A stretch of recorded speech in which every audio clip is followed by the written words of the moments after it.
Madam President, The Democratic Whip. are we in a quorum call?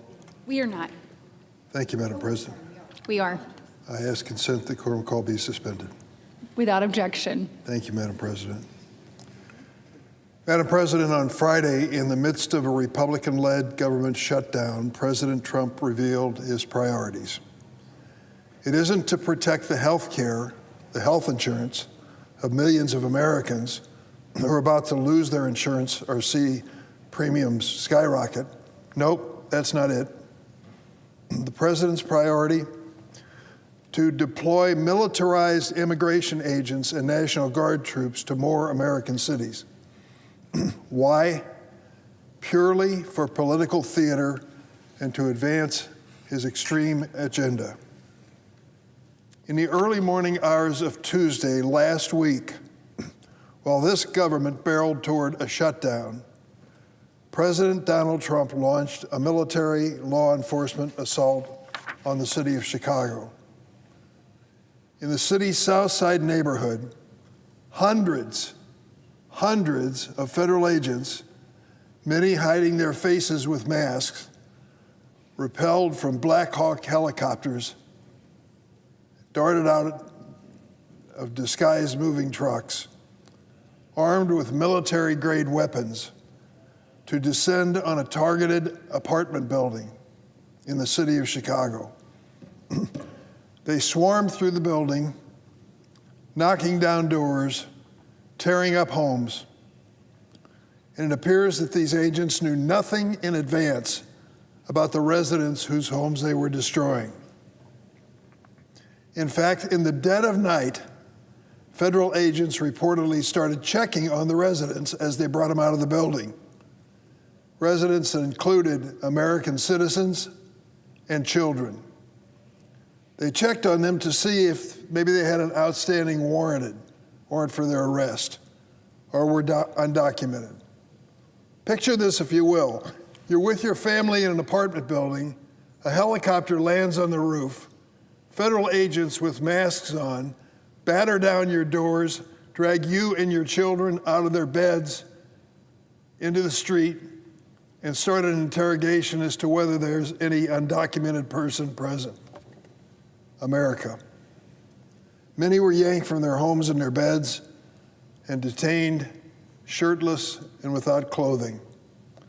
Some were detained using zip ties, including children. Here's what one witness to the event said. Kids were crying, people were screaming, they looked very distraught. I was out there crying when I saw the little girl come around the corner because they were bringing the kids down too. They had them zip tied together. In the middle of the night in the city of Chicago, an assault on an apartment building in America. The witness continued, one of the agents laughed out loud. He said, "F them kids." 4 U.S. citizen kids with undocumented parents were separated from their parents who were taken into custody. Secretary Kristi Noem's Department of Homeland Security posted to social media a highly produced video of the raid, her version of the story, because that's all this is to them, a promotional video, political theater. The human toll must be immense. What if it was your child, yanked out of his bed in the middle of the night, hands zip-tied behind him, brought down with few, if any, clothes on, standing in the street while all this is happening, watching his parents be arrested in America. In another case, ICE agents fired a pepper ball into CBS Chicago reporter Azo Rezi's car. What was her crime? Driving by the Broadview ICE facility to report on the protests there. It's known in the Constitution as freedom of the press. Doesn't seem to impress Kristi Noem. I've long fought for humane reforms to our immigration system on a bipartisan basis and evidence-based ways to reduce crime in our cities. If the president is serious about fixing our immigration system, or lowering crime in our communities, I'm all in. But sending in militarized federal immigration agents and National Guard troops to terrorize Chicago or any American community in any state is not the American way. Excuse me. These actions have accomplished what I believe is the president's true intention here: spreading fear in America, especially among immigrant communities. And he's been very successful. I go to these communities virtually every weekend when I return back to Illinois. I meet with the people who live there. They are scared to death. People who have been here for years, no criminal record, no reason to be removed, working and paying taxes, are afraid to shop and afraid to go to church. Last week on the floor, I warned about this, and I have for some time now. The president's decision to unleash military personnel against the city of Chicago and American communities is another pillar in his master plan to weaponize the federal government against those he views as the enemy within. Where did that phrase come from? From the mouth of the President of the United States speaking to the military leaders of the United States. He told them to be fearful of the enemy within and to use American cities as their training ground. Think of that. White House Deputy Chief of Staff Stephen Miller ranted to law enforcement agents on the eve of their Memphis deployment that they were, quote, being unleashed. Stephen Miller's word, unleashed. Does that sound like law and order? Does that sound like the rule of law? Unleashed. In addition to Memphis and Chicago, this president has targeted cities like Los Angeles and Portland. Reckless immigration raids, unnecessary deployment of military power over the objection of state and local officials. I fear these disturbing developments are the latest indicators that we are on a slippery slope into control by the Trump regime. The president is attempting to overturn the Department of Justice, the FBI, ICE, and the military into his own personal police force. This not only erodes trust between communities and the people tasked with protecting them, it is an existential threat to civil liberty, the rule of law, and the core values of who we are as Americans. This is what's at stake, and this is a defining moment we're in. In times like these, you have a choice. You can stand up and speak out, or you can be silent, or maybe you could cheer. It's your choice as Americans. But think about it if it was your family, in the middle of the night, people crashing through the doors, yanking you and your children out of bed into the street, arresting people. Remember what the goal was when we got started with this? The president made it very clear. We were after undocumented people, illegal people in the United States who were rapists, murderers, terrorists, criminally insane, and child predators. The president was very explicit. These are the people we're going after. We'll tell you their names as we arrest them. So what percentage of those that's been arrested with this mass deportation, detained by ICE, what percentage of them have a criminal record?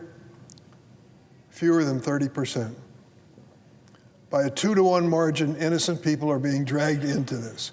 In the middle of the night in the city of Chicago in an apartment building, children are being treated like pawns in the Trump political game. Today, Illinois Attorney General Kwame Raoul filed a lawsuit to block the administration's unconstitutional attempt to deploy troops in Illinois. I joined with all my Democratic colleagues in the Illinois delegation, calling on the president to immediately rescind this unnecessary and dangerous deployment of the military to Illinois. I've spoken personally to the governor of our state, J.B. Pritzker, several times this weekend as the story developed. He did not ask for the National Guard troops to be sent in from Texas or any place. There is no need for it. to either protect federal facilities or to protect the people living in the city of Chicago. I'm going to continue as ranking member of the Senate Judiciary Committee speaking out. And I appeal to my Republican colleagues who are watching this in silence. It could be you. You could have an opportunity soon for the president to send in troops. It's not likely as much from the Republican side. Very few of their communities have been targeted. But if you happen to live in a state that didn't vote for Donald Trump, buckle up. He's coming down on you, whether it's California, Oregon, or Illinois. I'll close with this. At that Tuesday morning raid, videos taking at the scenes showed detained immigrants being held in an adjacent parking lot. Across the street, a woman is seen heard calling out in broken Spanish, "I'll always love you." Where is the humanity in tearing families apart? If there is a dangerous person, for God's sake, put them in a separate category. But families that are doing their best to get by and struggle, work and pay taxes, and have children who are citizens of the United States should never be treated like this in America. In an interview recently, Secretary Noem was quoted as saying, "This country is a country of laws. If you don't like the laws, go change them. We are enforcing them." She said that is sending a message to the whole world. The Secretary is right. The administration certainly sent a message in Chicago on Tuesday night, a shameful message, one that shouldn't be part of American history. Terrorizing families with midnight raids and troops in our streets is writing a shameful chapter in our nation's history. This is going to make America great again. President Trump is not intent on fighting crime. He is intent on spreading fear, and in doing so, he is destroying the values which define us as Americans. I yield the floor.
President. The senator from Texas. Madam President, are we on a quorum call? We are not. Madam President, it's been 6 days since Senate Democrats have shut down the federal government. They did that by blocking a clean continuing resolution, as it's called around here, a stopgap spending bill that would take us to November the 21st to provide enough time to try to work out appropriations bills for full year funding, which are highly preferable to simply operating on autopilot, as a continuing resolution would do. And this has already passed the House of Representatives. So all we need to do to reopen the government is for five Democrats to join 3 other Democrats and Republicans to vote to reopen the government, not forever, but for the next 9 weeks or so. Let's not forget that it was partisan antics on their part that have brought us where we are today. We've now voted not just once, but 4 times on the House-passed clean government funding bill. While 3 Democrats have seen the light, as I said earlier, and have joined Republicans in voting for a clean continuing resolution, they have routinely done this in the past. When President Biden was in office, when Chuck Schumer was the majority leader, we've voted for, I think, 13 separate continuing resolutions. But so far, they've refused to do so out of pure spite and partisanship. Government shutdowns have unfortunately become far too common in Washington, but I think it's important to take a minute to consider the impacts, the real world impact on our constituents back home. Since Texas is obviously one of the largest states in the country, it will suffer an outsized impact. The Lone Star State is home to about 130,000 federal civilian employees. This number includes 33,000 who work with the Veterans Health Administration.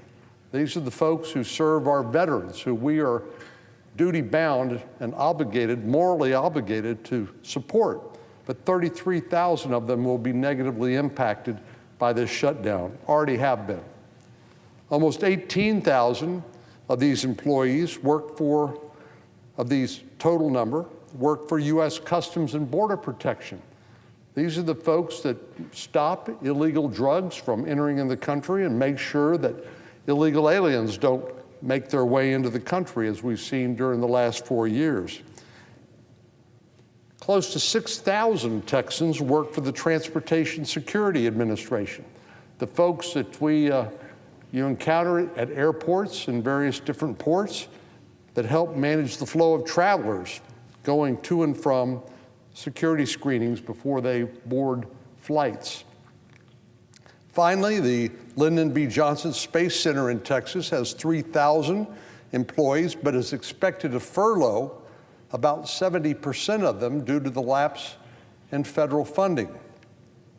What happens to these federal employees during a government shutdown? Well, the most dramatic thing that happens to them is they don't get paid. Even those that are deemed essential and who have to work, they work without pay, just as those who are furloughed work without pay. Now, before I came to the floor, I looked up a statistic, and I think it sounds about right, but 6 out of 10 Americans live paycheck to paycheck. And while it may be okay for members of Congress, particularly wealthy members of Congress who don't have to worry about living paycheck to paycheck, to miss a paycheck, it's catastrophic to many, many Americans who live paycheck to paycheck, who don't have adequate savings to help them weather a government shutdown.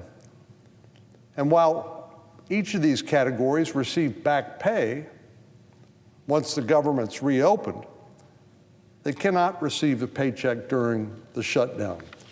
This is extraordinarily unfair to these government employees who, through no fault of their own, are being denied the pay that they have earned. Now, this will have a particularly serious impact on our military and Department of Homeland Security personnel, many of whom have been designated as accepted, or we used to say some were essential employees, but they have to stay on the job, in other words, but they don't get paid either. Texas has 15 active duty military installations where personnel are required to continue reporting for duty throughout the shutdown. These active duty personnel will not be paid again until a final funding deal is reached. And right now, we don't know how long this is going to go on. I know most of us come to the floor and express our gratitude, our profound gratitude to our men and women in uniform and their families that serve our country and keep us safe. But this strikes me as a very bad way to say thank you to them by saying, yes, you have to continue to work, but no, you're not going to be paid. So Senate Democrats apparently have made that calculation. This is how they thank them: by cutting off their pay, denying them their livelihood, and holding them hostage over petty partisan demands. In addition to active duty military personnel, I mentioned Customs and Border Protection. All of them are expected to continue reporting for duty day in and day out during the government shutdown. Our Border Patrol agents, who bore the brunt of Biden's open border policies, working hundreds of hours in some of the harshest of conditions, and have processed millions of illegal aliens flooding into the United States courtesy of President Biden. Now we're telling them, or at least Senate Democrats are telling them, you're not going to get paid. This is how they have chosen to reward these patriotic men and women who keep our borders secure, by shutting down the government and denying them their paycheck. And why do Senate Democrats think this is so important? Well, they've told us what their demands are, what the ransom that they are demanding. They want us to wipe out a $50 billion rural hospital stabilization fund that was part of the One Big Beautiful Bill. Many of us represent rural states that have large rural areas, and access to health care is a big problem. And we had tried to address that problem by providing a significant fund, this Rural Hospital Stabilization Fund, to help address those concerns. But Democrats want to take that away. We also said in the One Big Beautiful Bill, no money can go to provide health care for illegal aliens. Access to free government services is one of the magnets that draw people to come to our country in the first place. This is one of the so-called pull factors that the Border Patrol talks about. And we said no more free health care for illegal aliens, which is a magnet for people to enter the country the wrong way, not the right way. And Democrats want to restore that free health care to illegal aliens as part of their demands for reopening the government.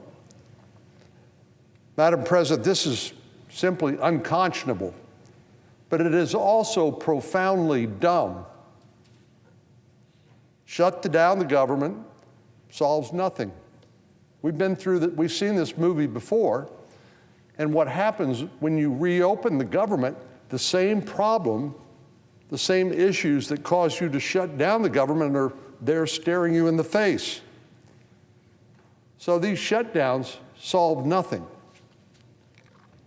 I don't know how Senate Democrats can continue voting against a clean government funding bill like they themselves have previously supported on a routine basis, knowing that the men and women who keep them and us safe are working for free, without a paycheck, for no other reason than that Senate Democrats refuse to give up on their partisan pipe dreams. FEMA employees, Federal Emergency Management Agency, who are first responders in a case of natural disaster, are also expected to continue to be working without paid during hurricane season, no less. In addition to law enforcement and emergency personnel, a government shutdown affects all Americans one way or the other. It affects travel, it affects access to public lands. TSA workers and air traffic controllers have to keep working, and these are the people that make sure our airlines operate safely and on time. But they have to work without pay. The hiring and training of any new air traffic controllers, which we know is a real problem and an important issue, all that will stop during the time the federal government shut down. No new hiring of new personnel to help make our air traffic safe. All of this because Senate Democrats can't work in a bipartisan manner to keep government open even for a few weeks. The government shutdown also impacts our national parks and federal lands. Texas boasts 3.2 million acres of federally operated public lands, including Big Bend National Park, Guadalupe Mountains National Park, and Padre Island National Seashore. National parks face a partial shutdown, meaning that some areas, such as open-air sites, will remain open to the public, but buildings that require staffing, like museums, will have to close. Madam President, my constituents, roughly 32 million Americans, like all Americans, have to pay the price because of this completely unnecessary government shutdown and the outrageous demands Democrats are making to reopen. All of this lies squarely at their feet. You know, I was reflecting over the weekend after the last time we voted to reopen the government and Democrats voted no, how this must reflect on the United States in the eyes of the world. You know, I think most countries, most people around the world look at the United States as sort of that city on the hill, the place where they would like to live or at least visit, because we have the largest, most successfully functioning democracy in the world, with high standards of living, the opportunity for people to work hard, provide for their family, start a business, achieve their dreams. It is profoundly embarrassing, I think it should be embarrassing, to all members of Congress that we simply cannot get our act together enough to fund the government for the next few weeks while these negotiations over long-term appropriations bills are occurring. This kind of dysfunction is completely unworthy of what has been known, what has used to be known as the world's greatest deliberative body. The unfortunate reality is it doesn't have to be this way. Many of our Democratic friends have from time to time talked about various things being a threat to democracy. Well, being unable to pass a bill to fund the government to keep the lights on and keep government employees paid, that strikes me as a threat to our democracy. Senate Democrats have long preached the virtues of bipartisanship, especially when it comes to avoiding government shutdowns. And in the past, they've wagged their finger. We've seen it all on social media and on cable TV. They've said shutdowns are idiocy. That's what the Democratic leader said on TV years ago when the shoe was on the other foot. He said it's idiocy. Well, I agree with him. It was idiocy then, and it's idiocy now. The American people may not understand the ins and outs of what goes on here, but what they can smell from a mile away is hypocrisy. And that's all this is, sheer hypocrisy.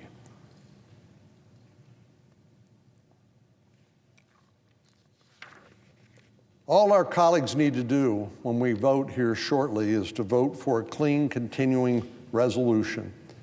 And all of this can be reversed.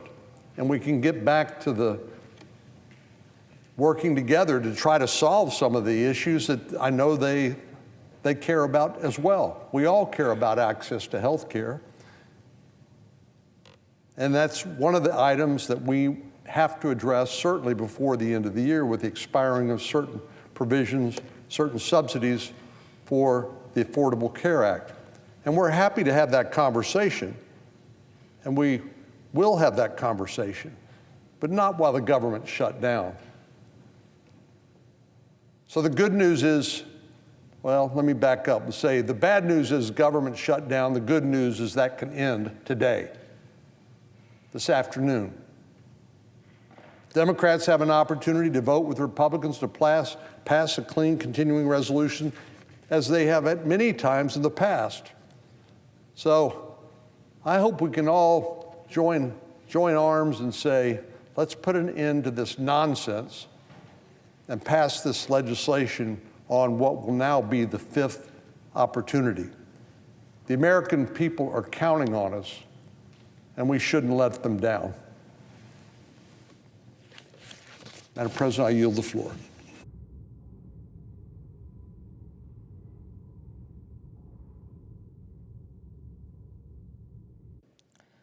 Madam President. The senator from New Jersey. Madam President, I asked people back home in New Jersey how they felt about this moment in our country. And what I heard falls into this category of saying that they said that they felt like things are spinning out of control. That every day feels like a new crisis. Every day the anxiety grows deeper. Every day it seems like we move further from a solution. And in order to find a solution to this moment, we need to understand the problem. The problem that we face and that I want to talk about with you today is that we have a government that has been hijacked at the highest levels by people who act like mob bosses. Now, I get it. I'm from Jersey. We know a thing or two about mob bosses. But I want to be clear. This isn't pulling off a Lufthansa heist or having members of your crew get lost in the Pine Barrens. This is about a Trump administration that is using the same tactics we've seen time and time again in movies and in real life. Extortion, corruption, intimidation, and violence. All of these things that have become hallmarks of the Trump presidency. And I bring them up today, 6 days into a government shutdown, because this is what the Trump administration is focused on. The Trump administration is not focused on lowering your costs. If they were, they'd be here at the Capitol today working to find a way to lower healthcare costs as we're about to see them spike for millions of Americans, potentially kicking large numbers off their coverage who can't afford it. The Trump administration is not focused on creating jobs or creating economic opportunities. If they were, they'd be here in both the Senate and the House today, working to make sure that we're investing in the kinds of things only government can provide. Things that make us more competitive, more innovative, more prosperous. The Trump administration is certainly not focused on keeping you and your family safer. If they were, they'd be here at the Capitol today, in both chambers, working to get our troops paid or to address the real challenges at home and abroad that threaten our security. Instead, this administration and leaders here in this Capitol have shut down this government so they can focus on the things that they want, to use government to further corruption so that they can funnel money to their billionaire donors, to use government as a tool to extort the American people to bend to their will, to weaponize government to intimidate Americans through violence who dare oppose their actions by even just speaking out. Corruption, extortion, and intimidation through violence.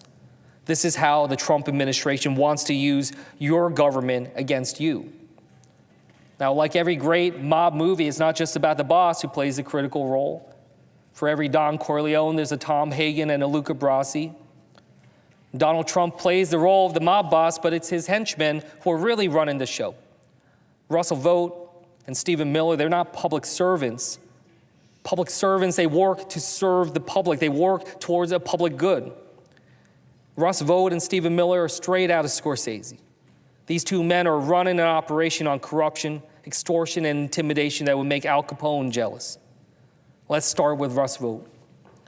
Russ Vaught's entire existence, his reason for being, is to cut every program the American people can possibly rely on so that the billionaires who fund his work can get another tax cut.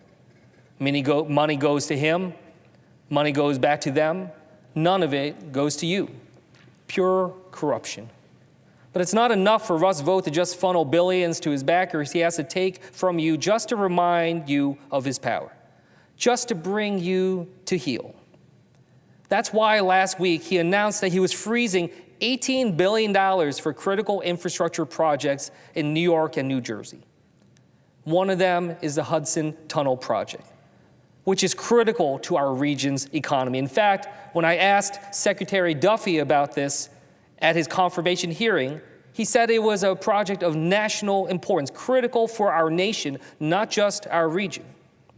It's essential to our pursuit to bring infrastructure into the 21st century, and it supports tens of thousands of jobs. But Russell Vought decided to freeze that money out of nothing but political retribution. He decided to freeze this money because he thinks he can punish the people of New Jersey for demanding the government actually work for them, for demanding that we actually work to lower costs. It doesn't just stop at New Jersey. He froze billions in dollars for transit projects in Chicago and more than $8 billion in Department of Energy projects in states across the country just because those states voted for Democrats in the last election. Didn't try to stop those exact types of projects in states that voted for Donald Trump in the last election. Russell Vought acts like a mob boss because he thinks he can use his levers of government to funnel money to his friends and take away your services when you've gotten out of line. Last week, I went to New Jersey for a day and heard from my constituents about how they're seeing this shutdown. And one woman said something that really stuck out to me. Because I asked her, if you had a chance to be able to say one thing to Donald Trump and these Republican negotiators, what would it be? And this was an independent voter. She said, I would want to tell them that it's our money. It's the American people's money, not Trump's personal bank account. She's absolutely right. This isn't Russell Vaught's money to take away whenever he pleases. We've seen him do that through something called rescissions, something that completely ignores the framework our founding fathers put in place nearly 250 years ago. That Congress, on the behalf of you, the people, decide how your money is spent. And when that decision is made on behalf of you, your will, your money can't be overturned and taken away simply because a single bureaucratic mob boss decides to exercise his power. It's not just taking money away. We need to remember that this isn't Russ Vaught's money to use as a tool to extort his imagined enemies into following his orders. We need to remember that this is your money, it's your government, and it should work for you. But right now, the Trump administration isn't working for you. It's working to grow and consolidate its own power. And that brings us to our second mob boss, Stephen Miller. Stephen Miller thinks he's the enforcer. He thinks it's his job to defeat Donald Trump's enemies. And again, like Russell Vought, he doesn't seem to see himself as a public servant. He's not even here to make your family safer or to protect your country. Let's look at how Stephen Miller operates as a mob boss. Stephen Miller and this administration have taken the issue of our broken immigration system, and instead of working to actually fix it, they've used it as an excuse to rapidly militarize parts of our government and deploy them against our own people in our own cities, in our own towns. It starts with going after criminals, people who should actually be sought after and detained, but that's not where it stops. We have seen thousands of American service members sent into American cities. We have as many National Guard, we have as many Americans in uniform here in Washington, D.C. than we do in Iraq. We have seen American weapons of war, including Black Hawk helicopters, used against Americans in places like Chicago. And we have seen Miller and other members of this administration effectively call anyone who simply disagrees with them terrorists, including the Democratic Party, while calling for the use of state power to dismantle them. Now, I want to reflect on that phrase for a moment, state power. Stephen Miller isn't talking about using the power of our government to make your lives better or work for you. He's not talking about using it to make your neighborhoods safer. He's talking about using it against you if you get out of line. He's talking about using it against anyone who disagrees with this administration, for anyone who stands in their way. We know that because Donald Trump has basically told us so. He told a room of all of his nation's top military officials, seemingly convened only to show he had the power to do so, that they should prepare for a, quote, war from within. He told the leaders of the most powerful military in the history of the world to prepare to battle the, quote, enemy from within. That means Americans at home. And again, we know that because Donald Trump has said it. In the same convening, he said he wants to use American cities as training grounds for the military. American cities, places where we live, where we go to work, where we bring our our kids to school. That is where Donald Trump wants to exercise power over you. We have the finest military in the world. The purpose of that military is to defend our Constitution, to defend the American people, to deter our enemies and be prepared to fight them if necessary. The American people are not that enemy, and deploying our military in America's streets weakens our readiness to defend against real threats. Donald Trump and Stephen Miller and this administration will keep finding new excuses to seize power and threaten to use it against you. In the words of a federal judge, one that Trump appointed, ours, quote, is a nation of constitutional law, not martial law. And the actions of the Trump administration, quote, risk blurring the lines between civil and military federal power to the detriment of this nation. We are seeing this administration launch military strikes against individuals from Venezuela with no legal authorization or justification. We're seeing this administration, Mr. Miller specifically, call legal decisions that he doesn't like, quote, an organized terrorist attack. We're seeing this administration use intimidation and violence as tools not to make us safer, as if that was ever acceptable, but to make us submit. At the end of the day, that is this administration's aim, submission. Like every mob boss, they want you to kiss the ring. They want your loyalty, but not just that, they want your fealty. And the things they don't understand is that Americans don't bend the knee. We don't kiss the ring. We don't pledge loyalty to a boss. This is the people's government. It's not a tool for corruption. It's not a tool for extortion. It's not a tool for intimidation and violence. It is a tool for growing opportunity and prosperity. It is a tool for providing security and freedom. And it's a tool for everyone, not just the bosses. So yes, we need to work to reopen our government. And in doing so, we need to make sure that people don't drown under a wave of rising healthcare costs. But we can't lose sight that this isn't the only fight we've got in front of us. President Trump has handed power to Russ Vought and Stephen Miller, and they've used that power to take away your opportunities, your security, and your freedoms. When we reopen the government, we need to fight to make sure it's working for you, the American people. You deserve better than to live under the thumb of mob bosses. We're going to fight every day to make sure that you can. Thank you, and I yield back.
Madam President.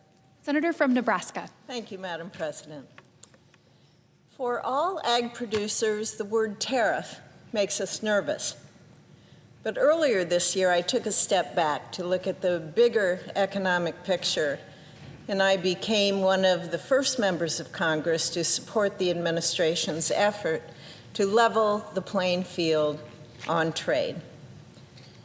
I've said many times that the administration deserves time to secure strong trade deals that benefit Americans. However, the reality is this: farmers are targeted by other countries like China. I've seen it firsthand back home in Nebraska. Producers of corn, soybeans, and other top commodities, they are under crushing pressure. Rising input costs and uncertainty have driven farm finances to levels reminiscent of the 1980s crisis, which bankrupted thousands, and it hollowed out our rural communities. Since 2020, seed costs have jumped 18%. Fuel and oil are up 32%. Fertilizer has spiked 37%, and interest expenses have surged an alarming 73%. Our soybean producers are projected to lose about $100 an acre this year. On top of that, storage costs for soybeans and corn have risen steeply. For everybody, this is crippling, and it's happening during one of the largest harvests in memory. Madam President, time is running out, and we need to turn this around. We need a strong and positive set of actions. Ensuring our farmers can weather tough economic times must be a national priority. It's clear that farm aid is needed at this time. Congress has taken some steps towards this goal. We passed $10 billion in farm aid last December, and we included a major boost for producers in July's reconciliation law. However, that money is not going to reach any farmers until next fall, and producers need to have relief right now. But here's the challenge. We also need lasting, long-term solutions that help provide stability and real opportunity for ag producers. That's why one of the fastest ways we can deliver results is by unlocking year-round access to E15, a clean, American-made biofuel. Permanent nationwide access would increase corn demand by 2.5 billion bushels a year. It would lower gas prices for families, and it would drive new revenue into rural communities. President Trump's day one order to promote E15 through his National Energy Emergency Declaration, that was a strong start. But temporary fixes, they don't cut it. That's why I reintroduced my nationwide Consumer and Fuel Retailer Choice Act earlier this year. When I first introduced this bill nearly a decade ago, it felt like an uphill climb. Well, today, momentum is finally on our side. We have strong bipartisan support. We have new industry partners, including members of the oil and refining sector, who are at the table.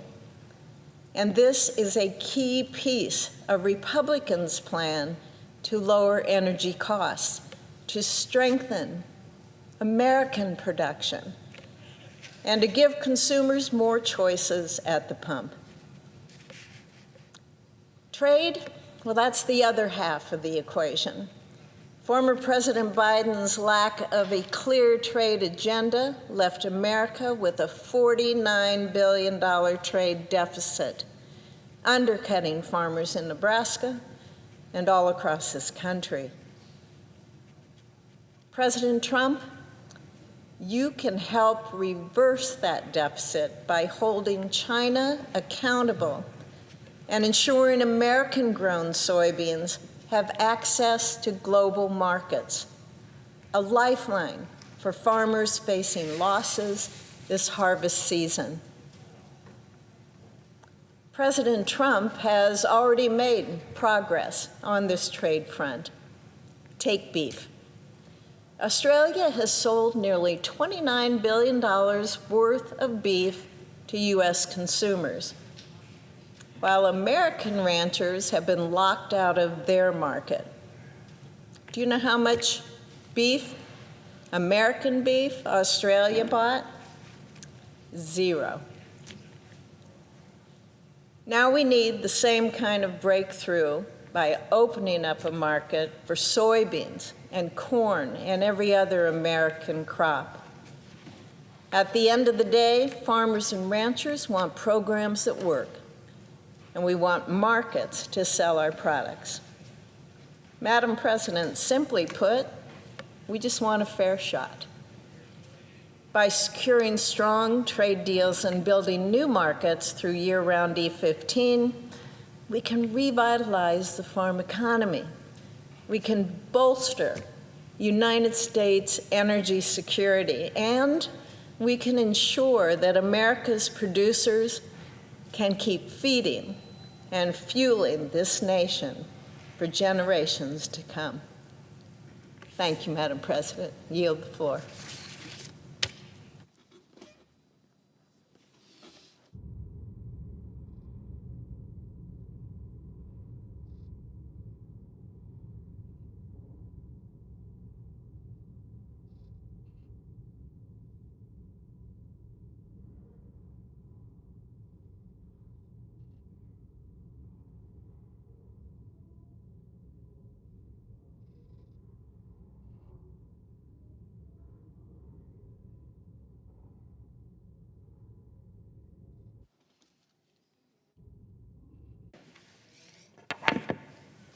Madam President.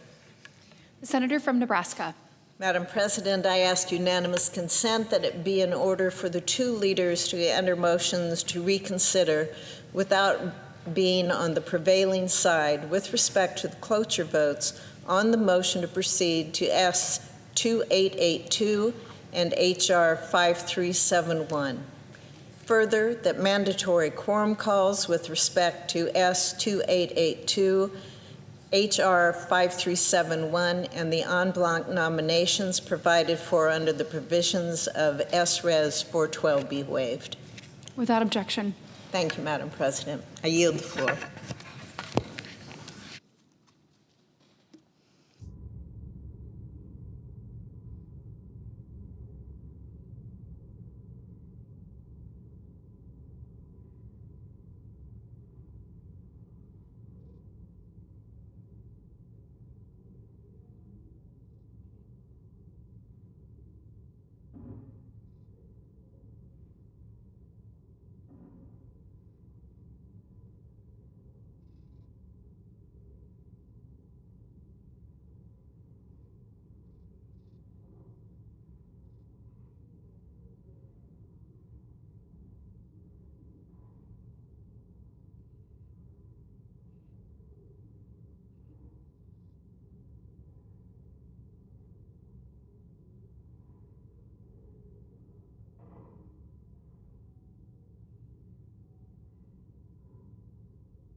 Report the motion to invoke cloture. Cloture motion. We, the undersigned senators, in accordance with the provisions of Rule 22 of the Standing Rules of the Senate, do hereby move to bring to a close debate on the motion to proceed to calendar number 167S2882, a bill making continuing appropriations for the fiscal year ending September 30th, 2026, and for other purposes, signed by 17 senators. By unanimous consent, the mandatory quorum call has been waived.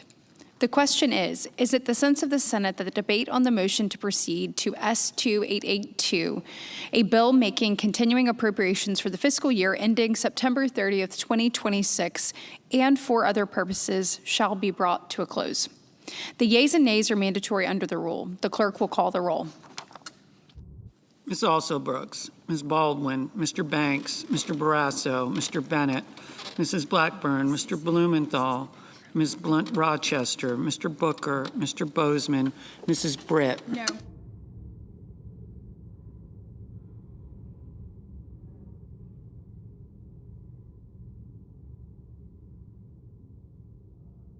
Mr. Budd.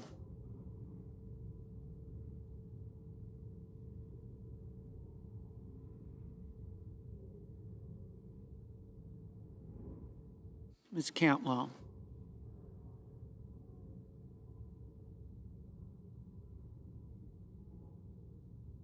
Mrs. Capito.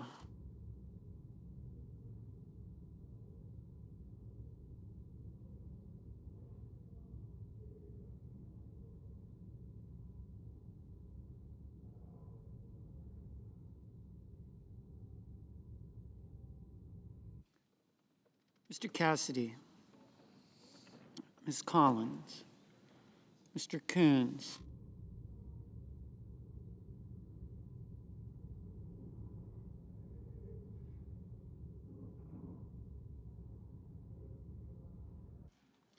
Mr. Cornyn,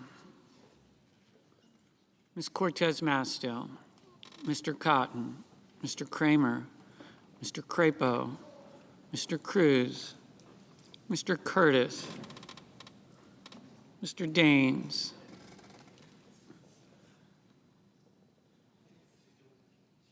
Ms. Duckworth, Mr. Durbin, Ms. Ernst, Mr. Betterman, Mrs. Fisher, Mr. Gallego, Mrs. Gillibrand, Mr. Graham,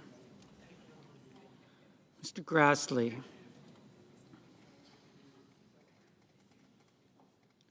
Mr. Haggerty, Ms. Hassan, Mr. Hawley, Mr. Heinrich,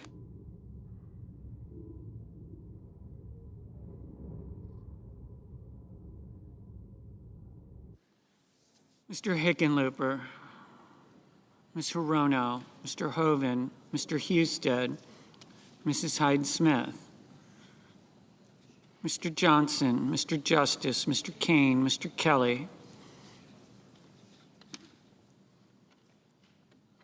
Mr. Kennedy,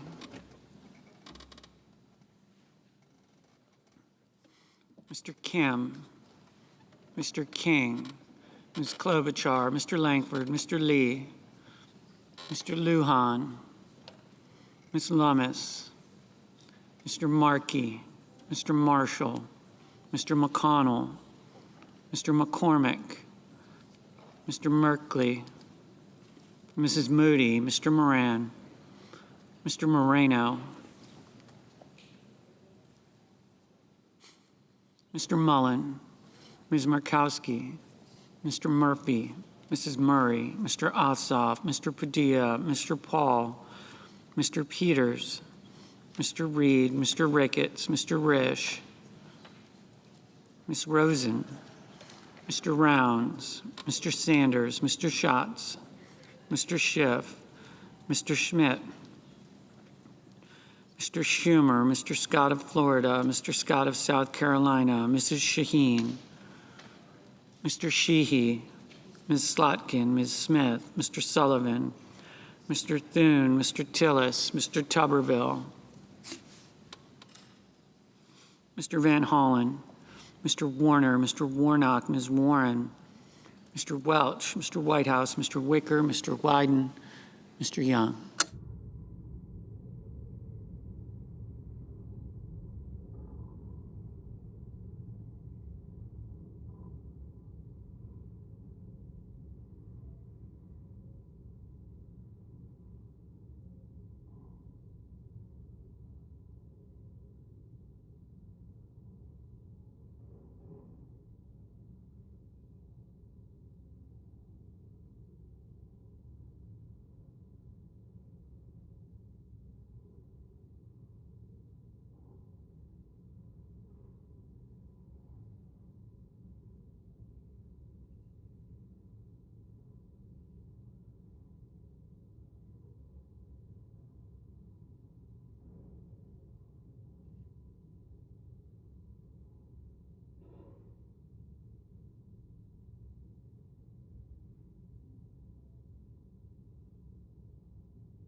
Senators voting in the affirmative: Cantwell, Kane, Kim, King, Lujan, Merkley, Padilla, Peters, Reed, Wyden.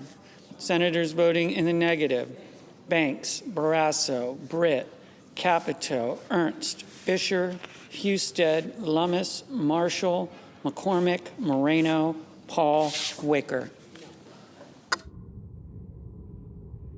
Ms. Collins. Ms. Collins, no. Ms. Hassan, aye. Mr. Scott of Florida, no.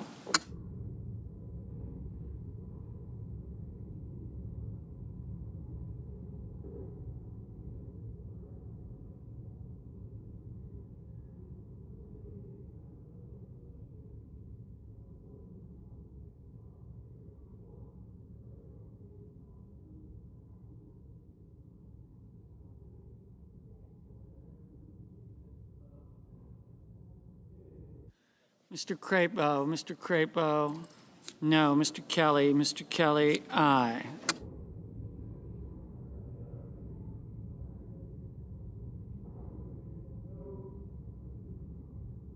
Mr. Scott of South Carolina, no.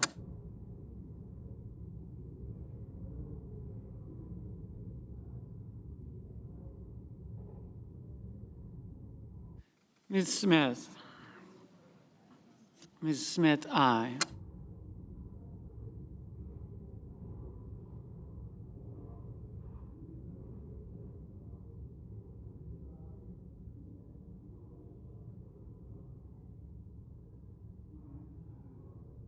Mr. Kramer, no.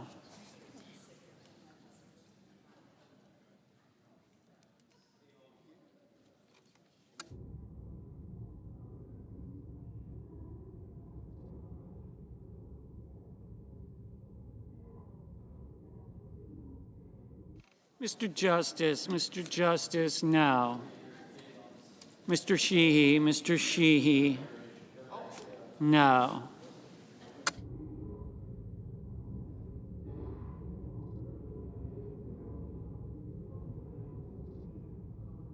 Mr. Rounds, no. Mr. Risch, no. Ms. Duckworth, aye.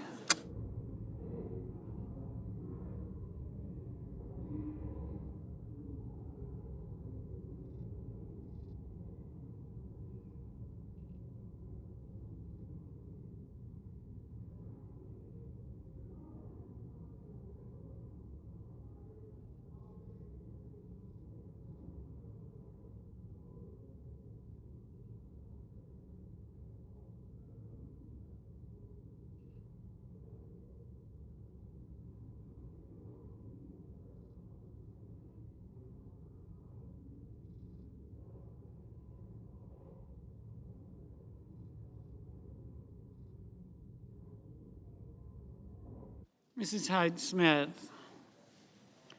Hyde Smith, no.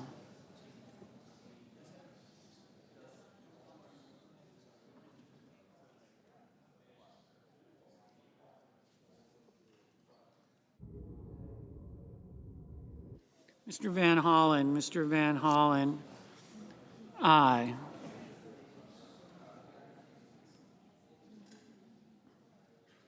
Mr. Cassidy, no. Mr. Grassley, no.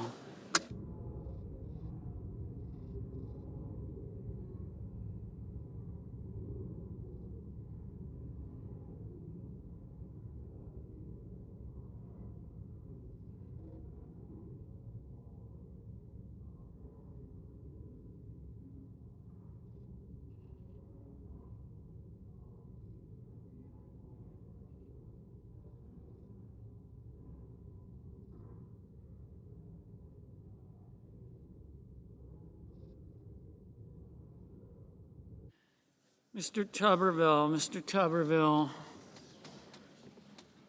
no. Mr. Cornyn, No.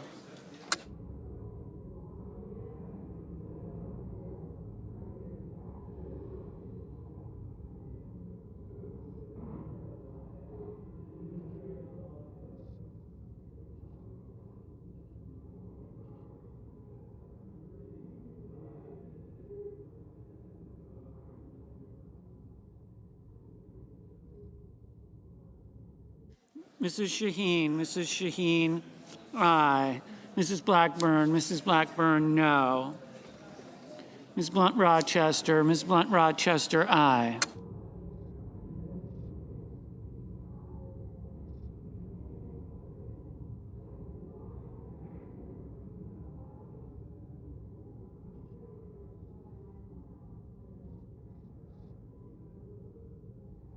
Mr. Cotton,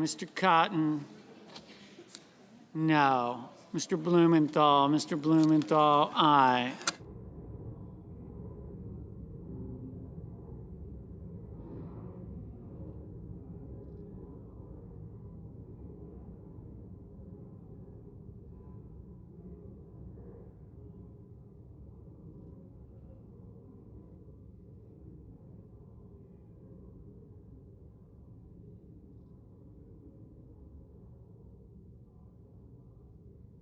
Mr. Johnson, no. Mrs. Moody, no.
Mr. Ossoff, aye. Mr. Moran, no. Mr. Langford, no. Mr. Daines, no.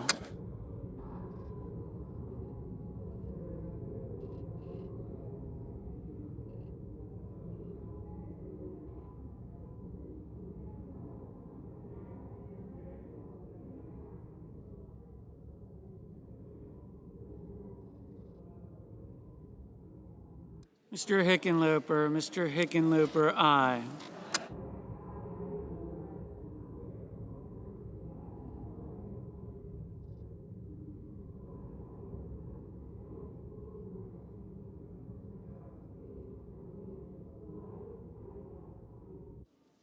Mr. Mullen, no. Ms. Hirono, aye.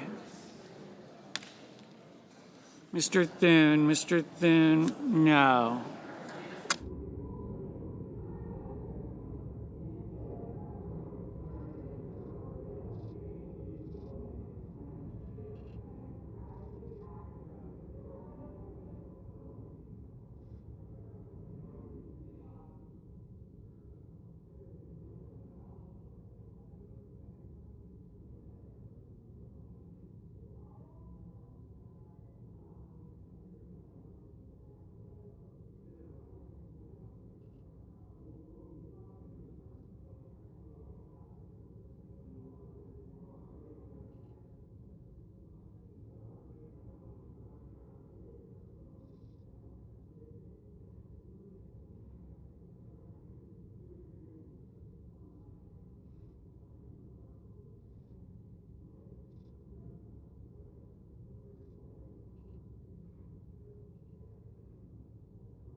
Mr. Ricketts, no.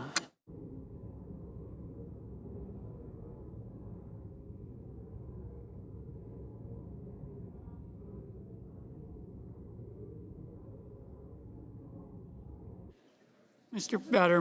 Fetterman, aye.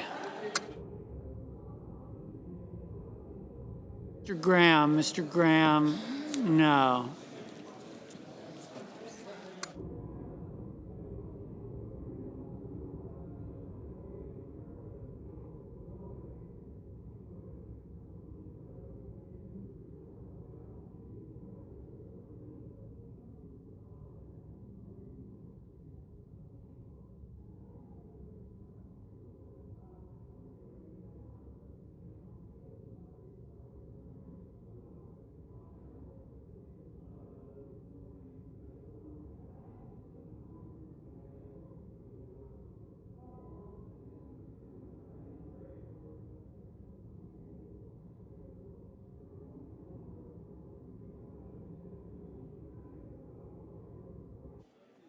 Mr. Haggerty,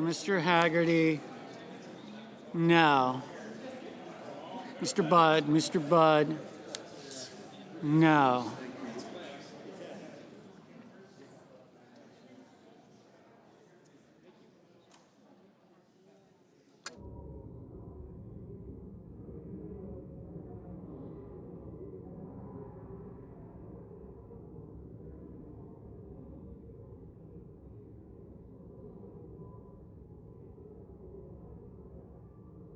Mr. Coons, aye. Ms. Cortez Masto, aye.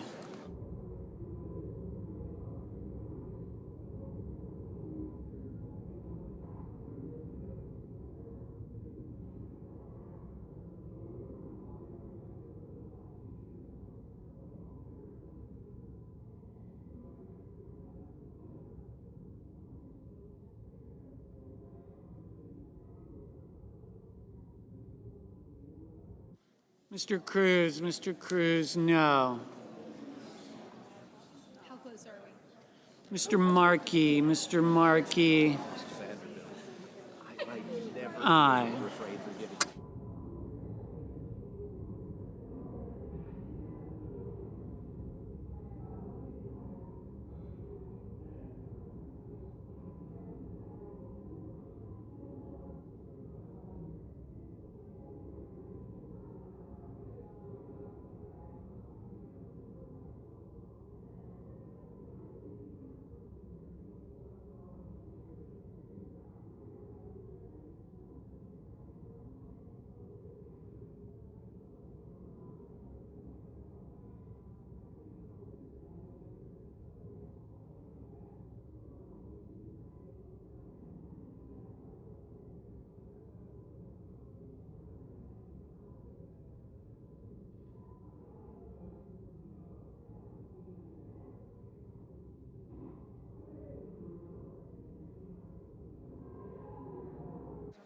Mr. Booker, aye. Mr. Bozeman, no.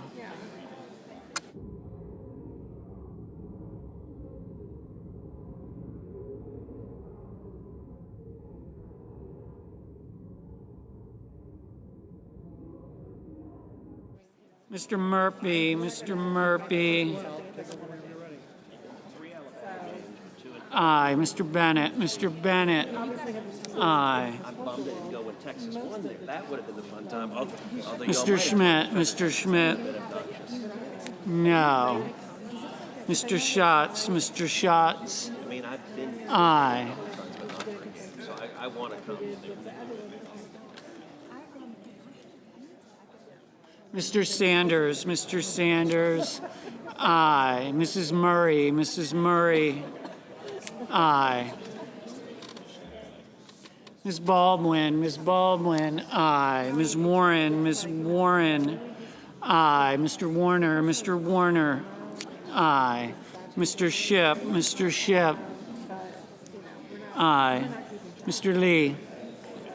Lee, no.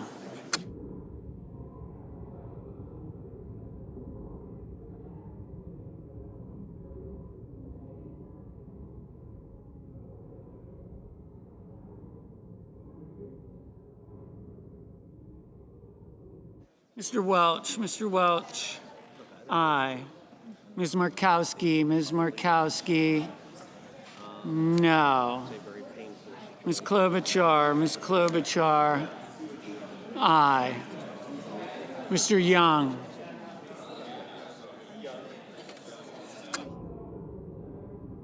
Mr. Young, no.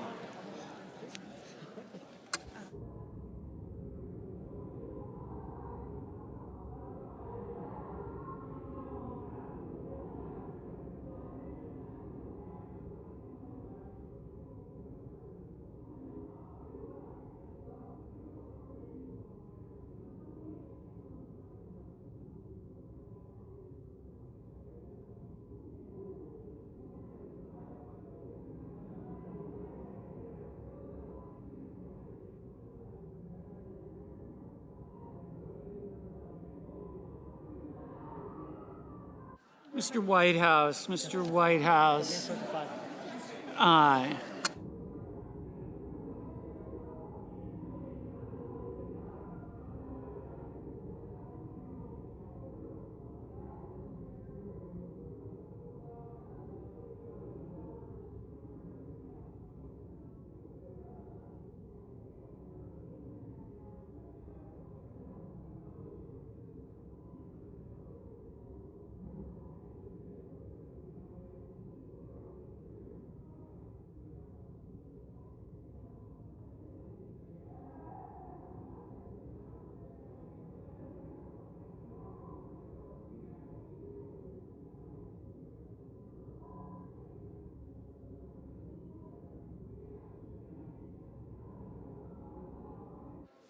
Mr. Durbin, aye.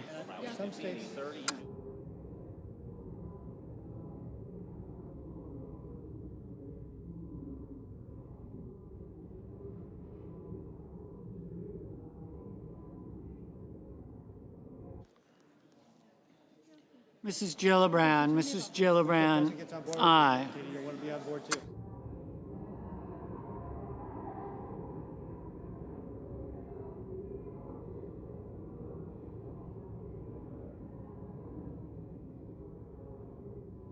Mr.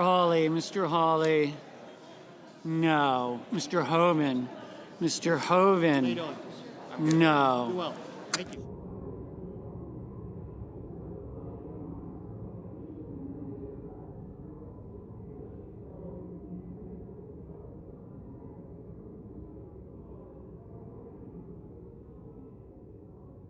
Mr. Sullivan, no.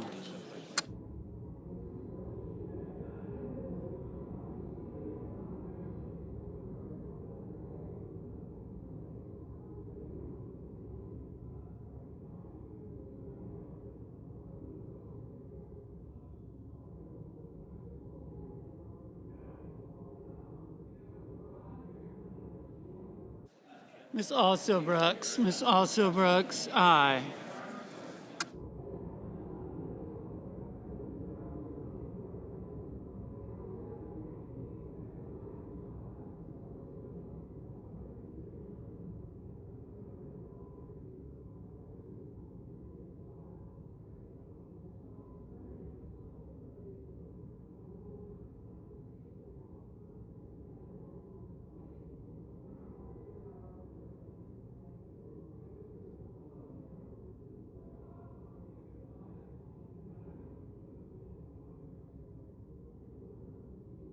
Mr.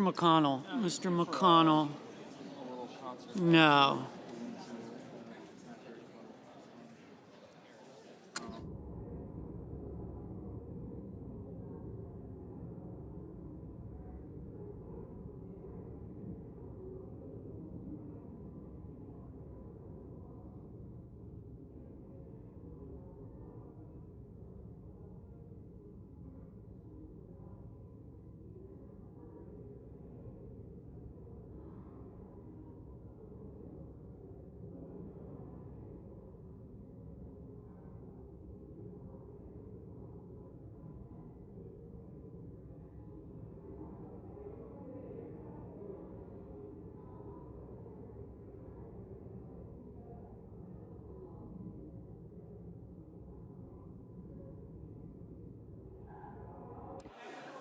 Mr. Gallego. Mr. Gallego, aye.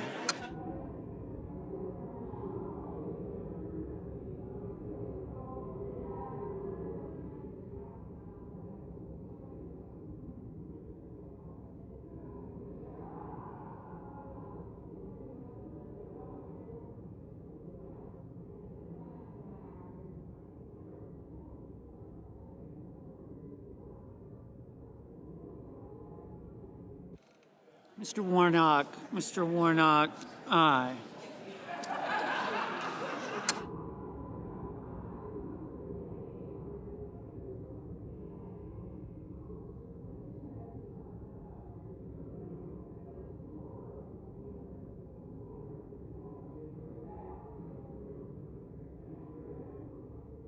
Mr. Schumer, aye.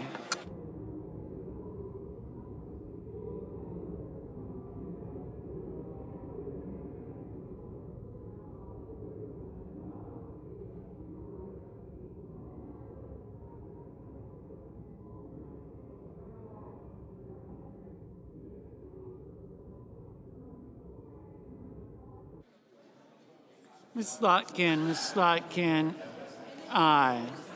All right.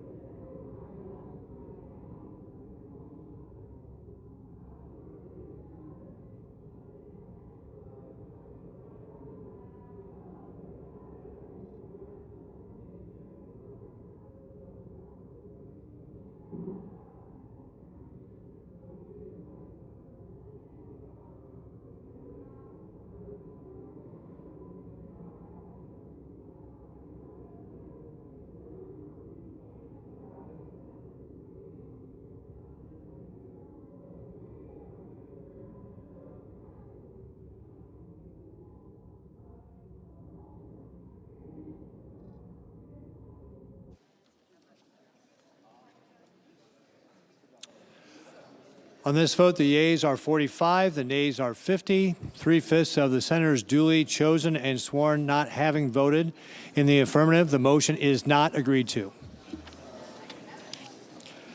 The clerk will report the motion to invoke cloture.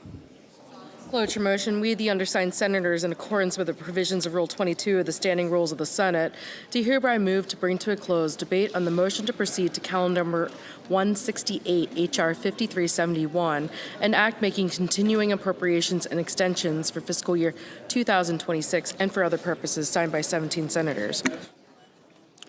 By unanimous consent, the mandatory quorum call has been waived. The question is it the sense of the Senate that debate on the motion to proceed to H.R. 5371, an act making continuing appropriations and extensions for the fiscal year 2026 and for other purposes, shall be brought to a close? The yeas and nays are mandatory under the rule. The clerk will call the roll. Ms. Also Brooks. Ms. Baldwin.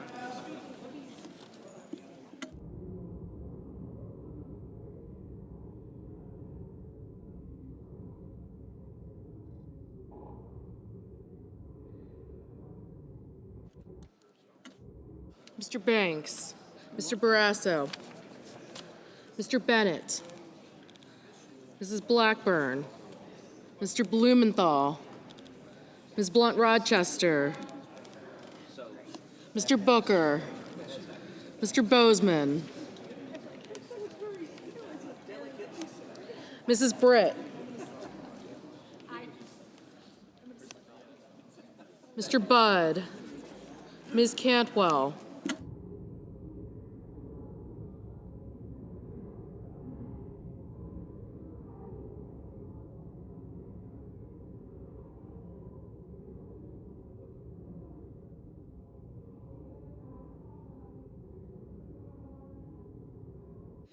Mrs. Capito,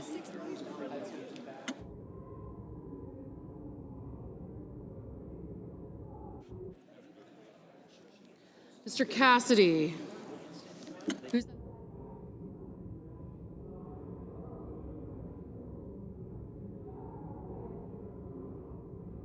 Ms. Collins, Mr. Coons,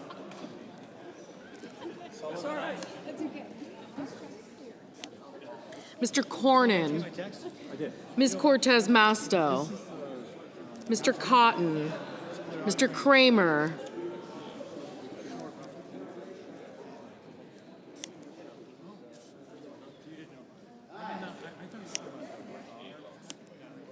Mr. Crapo, Mr. Cruz, Mr. Curtis, Mr. Daines, Ms. Duckworth, Mr. Durbin, Ms. Ernst,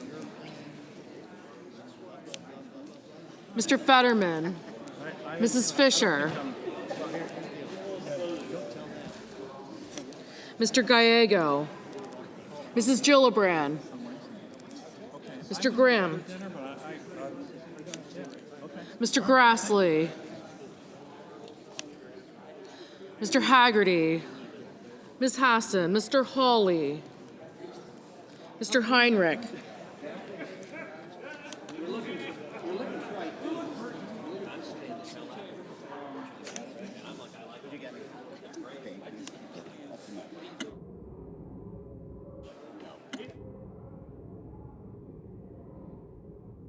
Mr. Hickenlooper, Ms. Hirono, Mr. Hoven, Mr. Husted, Mrs. Hyde-Smith, Mr. Johnson,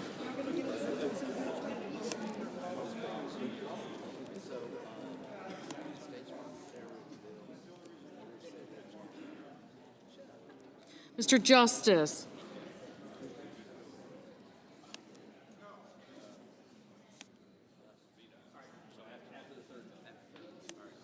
Mr. Kane,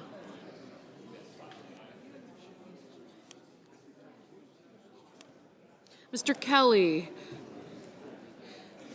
Mr. Kennedy, Mr. Kim, Mr. King, Ms. Klobuchar,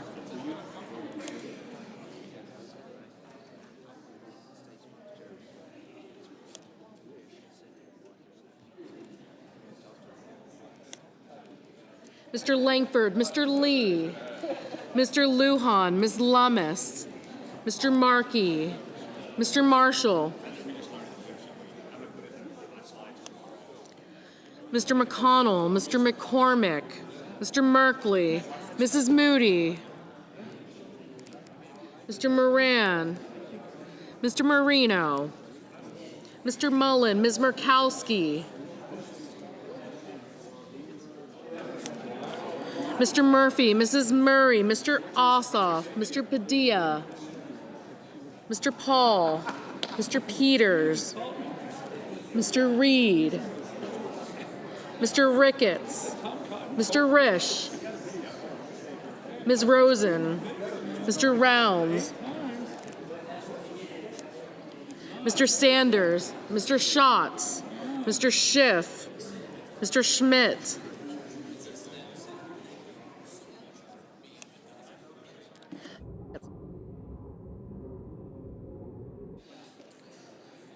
Mr. Schumer, Mr. Scott of Florida, Mr. Scott of South Carolina, Mrs. Shaheen, Mr. Sheehy, Ms. Slotkin,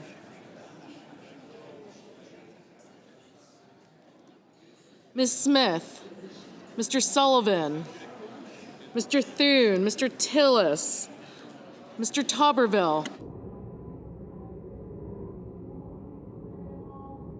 Mr. Van Hollen, Mr. Warner, Mr. Warnock,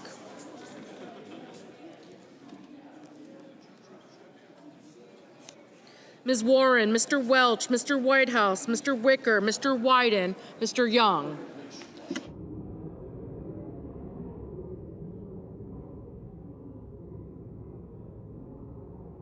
Senators voting in the affirmative: Britt, Budd, Cornyn, Cotton, Cruz, Daines, Fisher, Graham, Hawley, Husted, Hyde-Smith, Langford, McConnell, Mullen, Ricketts, Sullivan, Tuberville, Wicker, and Young.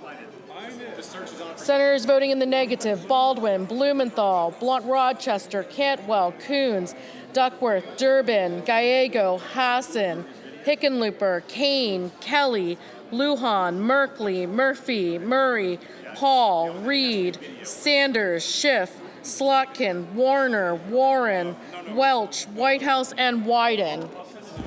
Mr. Ossoff, no. Mr. Peters, no. Mr. Warnock, no.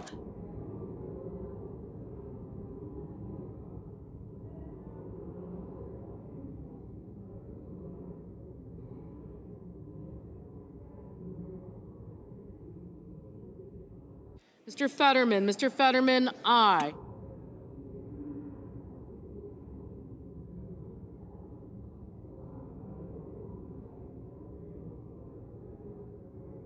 Ms. Klobuchar, no. Ms. Smith, no.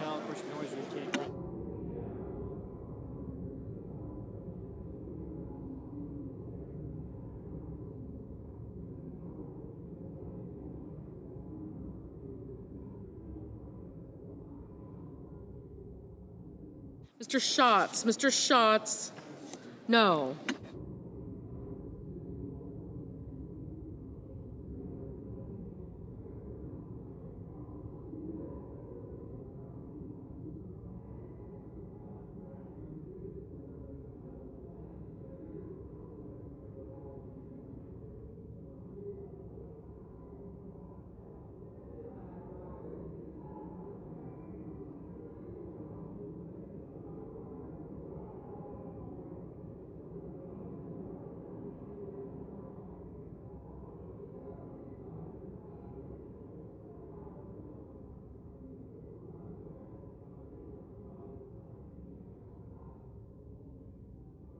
Ms. Collins, aye.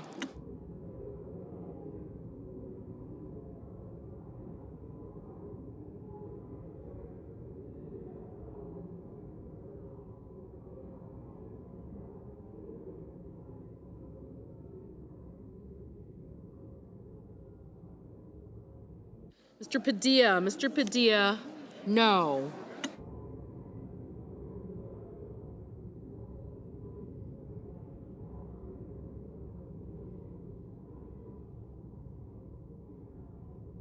Ms. Hirono, no.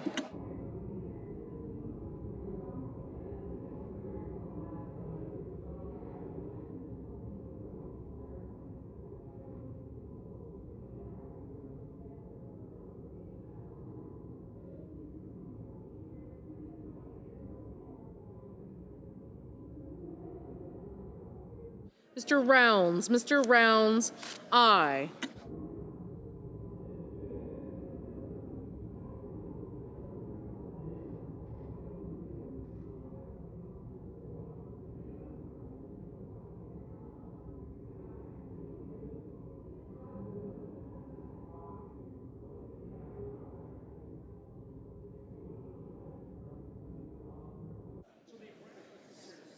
Ms.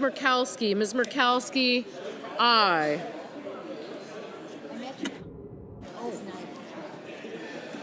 Mr. Kim, no. Mr. Cassidy, aye.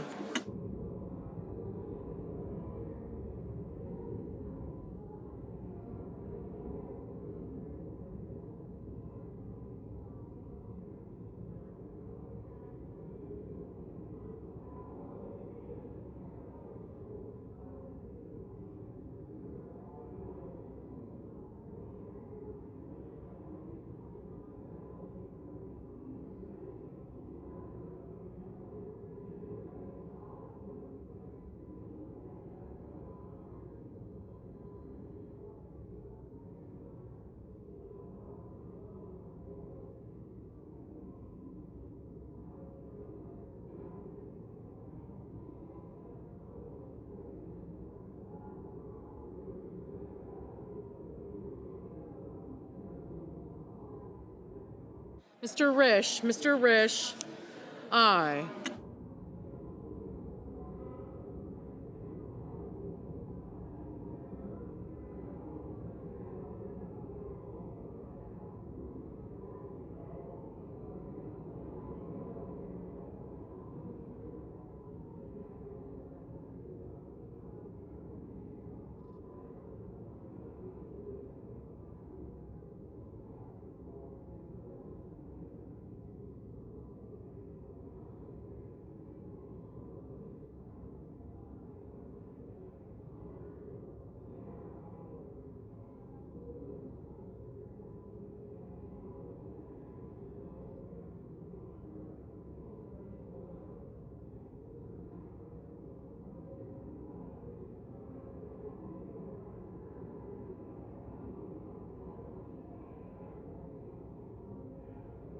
Mr. Grassley, Mr. Grassley, aye.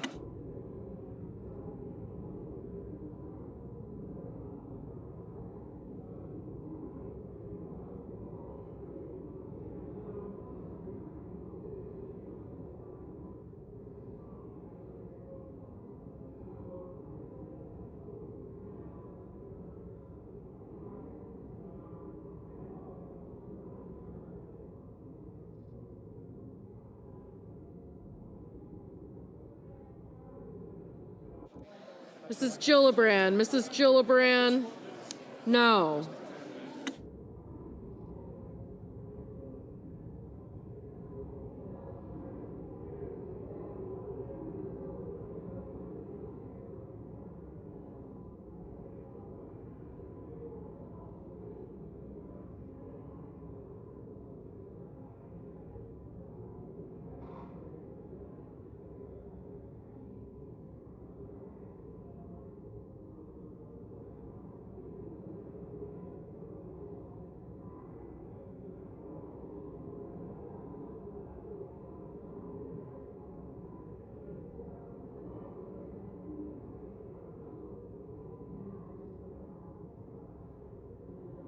Ms. Ernst, aye.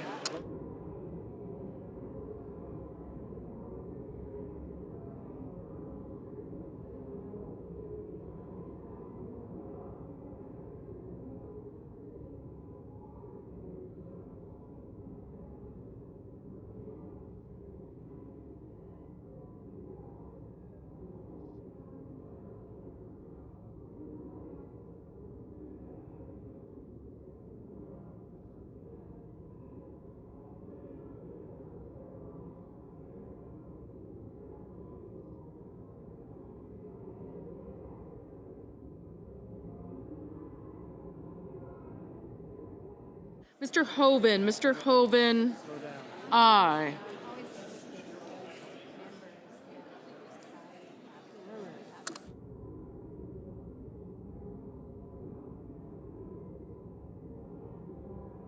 Mr. Barrasso, aye.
Mr.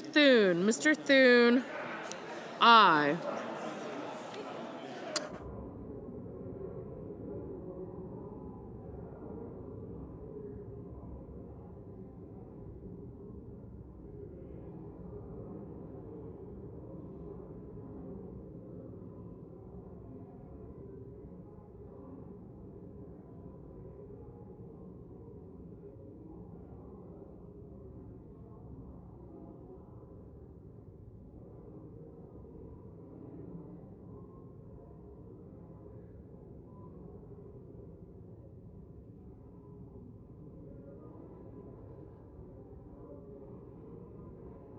Mr. Kramer, aye. Mrs. Capito, aye.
Mr.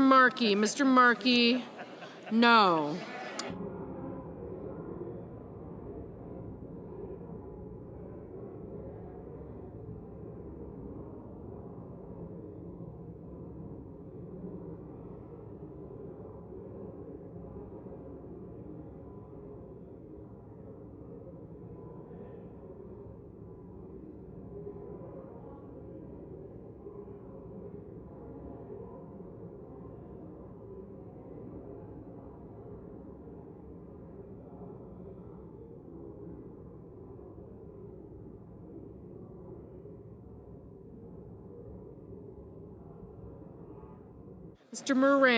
Mr. Moran, aye.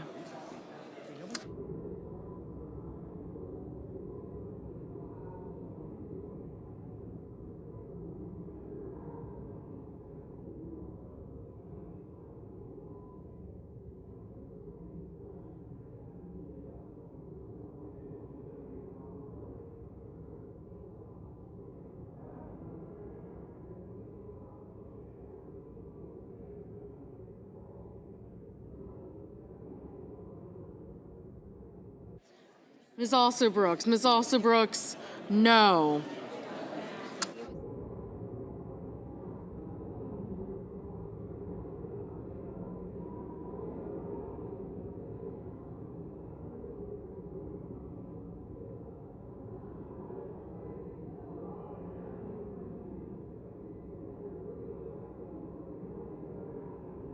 Mr. Banks, aye.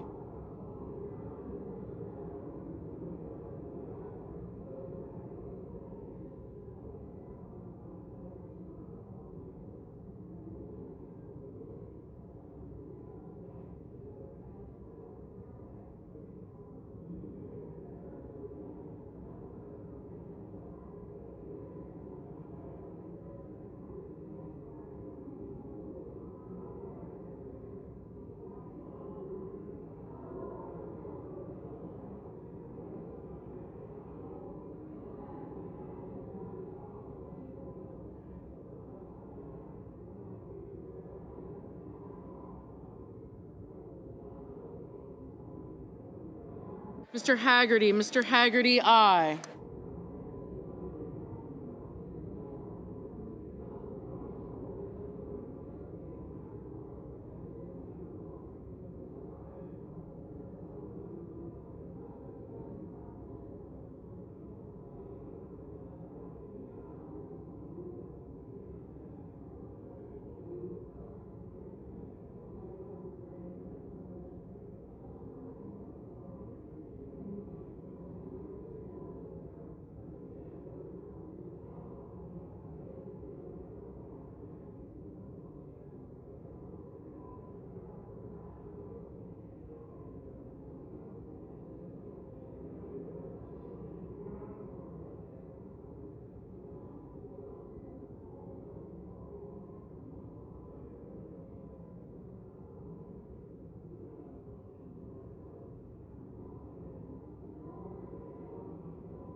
Mr. Marino, Mr. Marino, aye.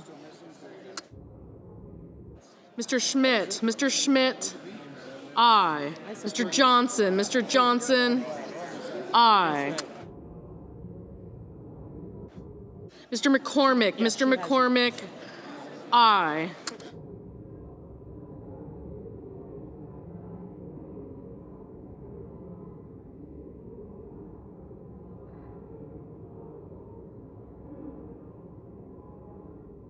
Mr. Marshall, Mr. Marshall, aye. Ms. Lummis, Ms. Lummis, aye.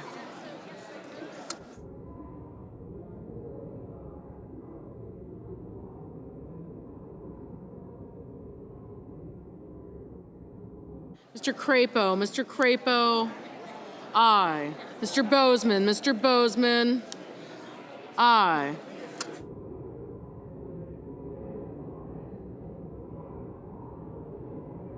Mrs. Blackburn, Mrs. Blackburn, aye.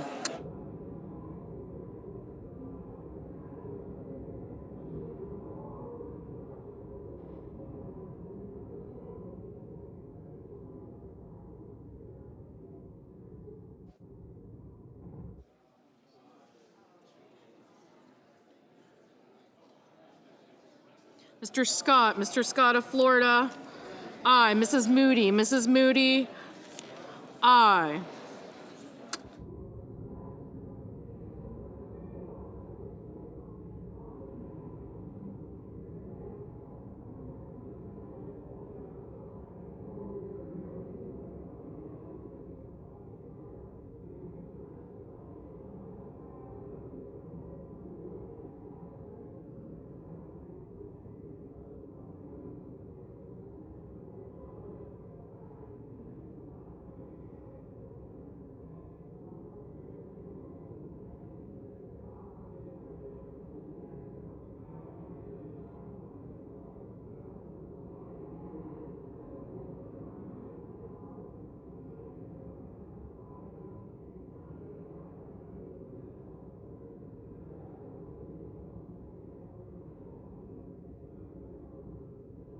Mr. Scott of South Carolina, aye.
Mr. Van Hollen, no.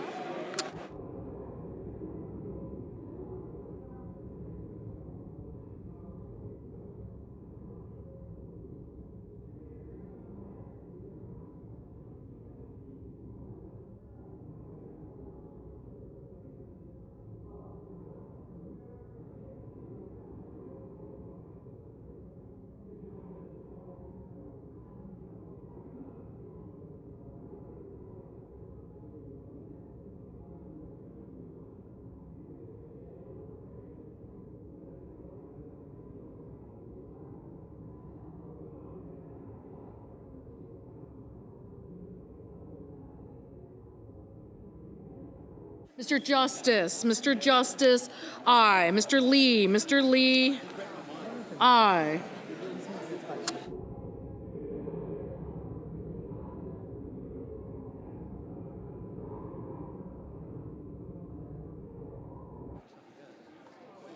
Mr. King, aye. Mrs. Shaheen, no. Ms. Cortez Masto, aye. Mr. Bennett, no.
Mr. Schumer, no.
Mr. Sheehy, aye.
On this vote, the yeas are 52 and the nays are 42. 3/5 of the Senate duly chosen and sworn not having voted in the affirmative. The motion is not agreed to. Mr. President, I enter a motion to reconsider. The motion is entered. Mr. President, Democratic leader. I enter a motion to reconsider the cloture vote on the motion to proceed to calendar S 2882, calendar 167. The motion is entered.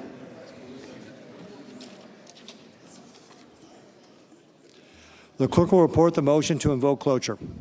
Cloture motion. We, the undersigned senators, in accordance with the provisions of Rule 22 of the Standing Rules of the Senate and the provisions of S.Res. 412 from the 119th Congress, do hereby move to bring to a close debate on executive calendar numbers 62, 86, off,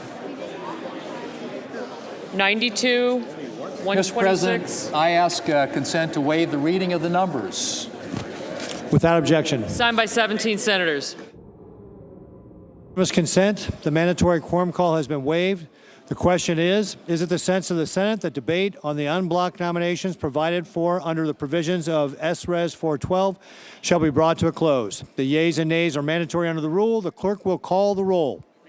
Ms. Also Brooks, Ms. Baldwin, okay. Mr. Banks, Mr. Barrasso. Thank you.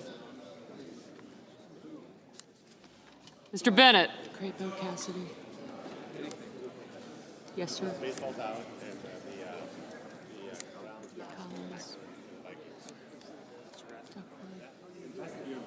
Senator Kane. Thank you. Ossoff, Kelly, Haggerty, gotcha. Warnock, Black.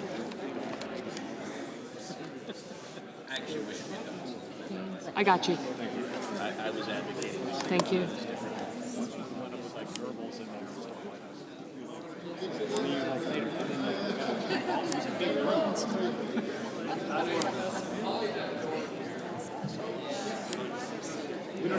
Thank you. Who? Who? Thank you. I did get you. Thank you.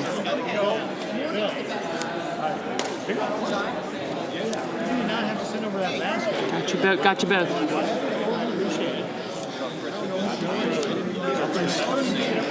Got you both. I got you. Yep. Thank you. I got you.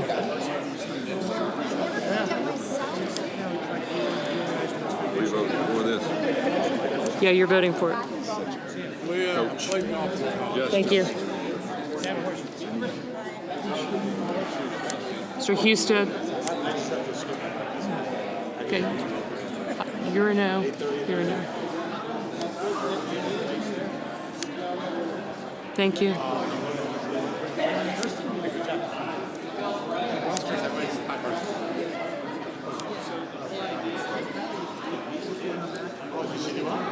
I did. Thank you. Thank you. Thank you.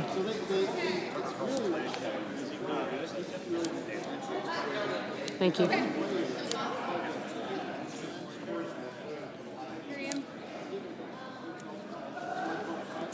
Thank you. Mrs. Blackburn. Mr. Blumenthal. Ms. Blunt-Rochester. Mr. Booker. Mr. Bozeman. Mrs. Britt. Mr. Budd. Ms. Cantwell.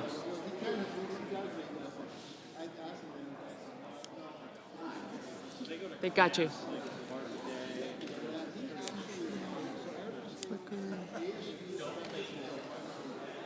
Got him. Got him. Ms. Cantwell, Mrs. Capito. Mr. Cassidy.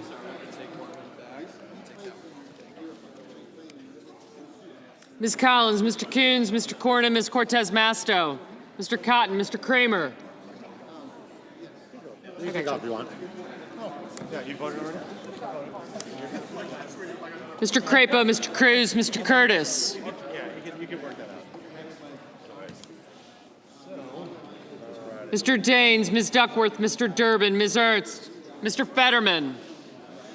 Mrs. Fisher, Mr. Gallego, Mrs. Gillibrand, Mr. Graham, Mr. Grassley, Mr. Haggerty, Ms. Hassan, Mr. Hawley, Mr. Heinrich, Mr. Hickenlooper, Ms. Hirono. I didn't get you. Thank you. Mr. Hoven, Mr. Husted, Mrs. Hyde-Smith, Mr. Johnson, Mr. Justice, Mr. Kane, Mr. Kelly, Mr. Kennedy, Mr. Kim, Mr. King,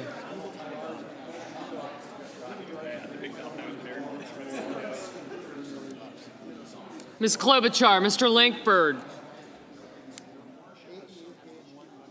Mr. Lee, Mr. Lujan, Ms. Lummis, Mr. Markey, Mr. Marshall, Mr. McConnell, Mr. McCormick, Mr. Merkley, Mrs. Moody, Mr. Moran, Mr. Marino. Yep.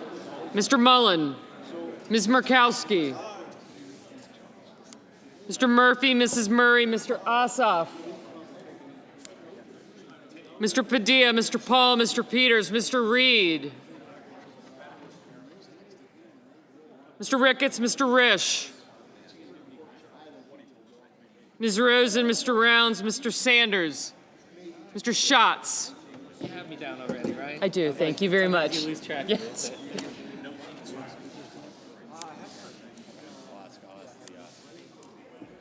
Mr. Schiff, Mr. Schmidt, Mr. Schumer,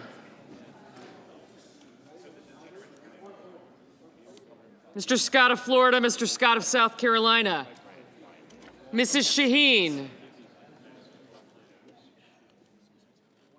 Mr. Sheehy, Ms. Slotkin, Ms. Smith, Mr. Sullivan, Mr. Thune, Mr. Tillis, Mr. Tuberville, Mr. Van Hollen, Mr. Warner, Mr. Warnock, Ms. Warren, Mr. Welch, Mr. Whitehouse, Mr. Wicker, Mr. Wyden, Mr. Young,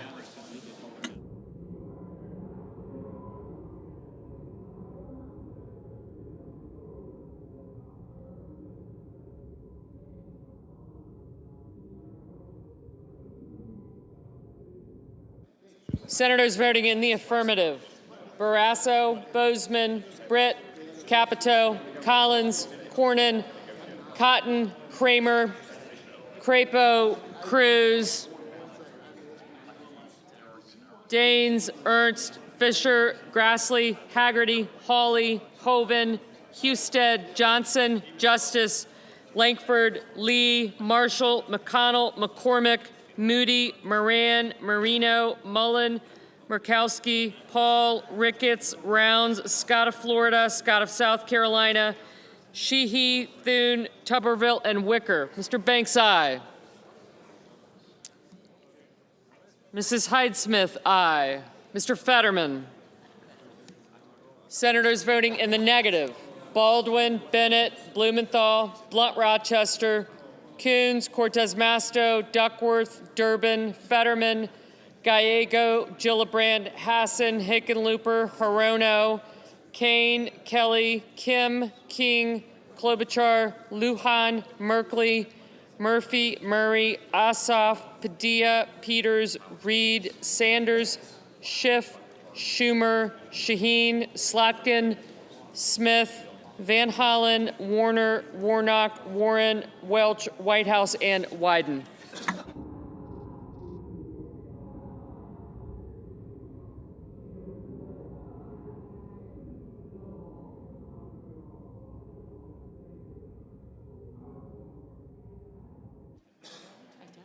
Mr. Cassidy, aye.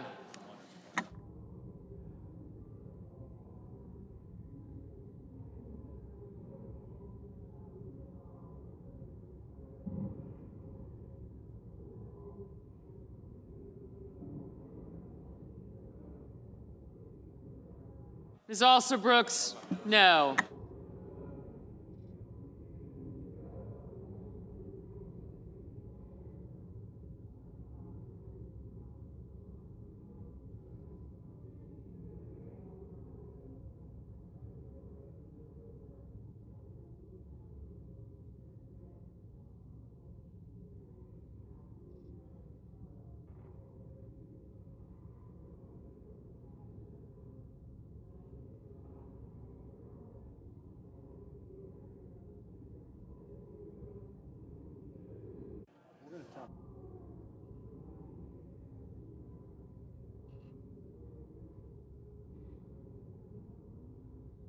Mr. Young, aye.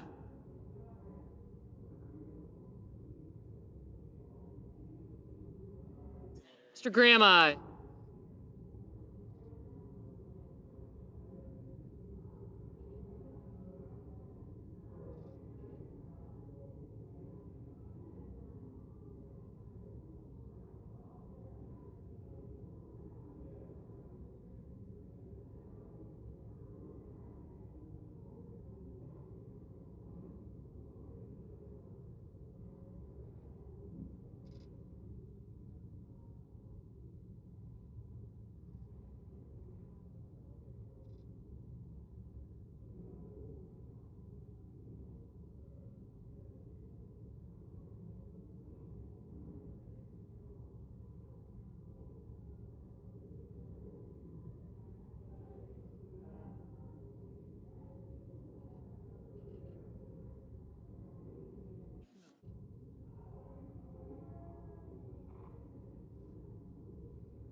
Mr. Risch, aye.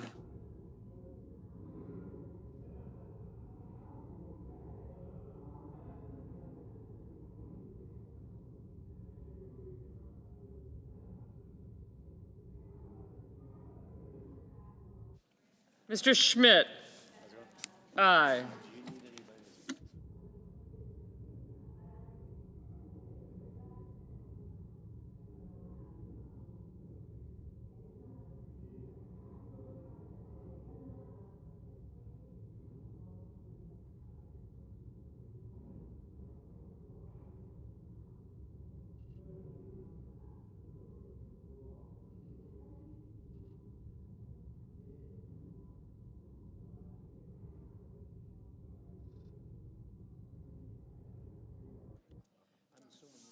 Ms. Lummis, aye. Mr. Markey, no.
Ms. Cantwell, no.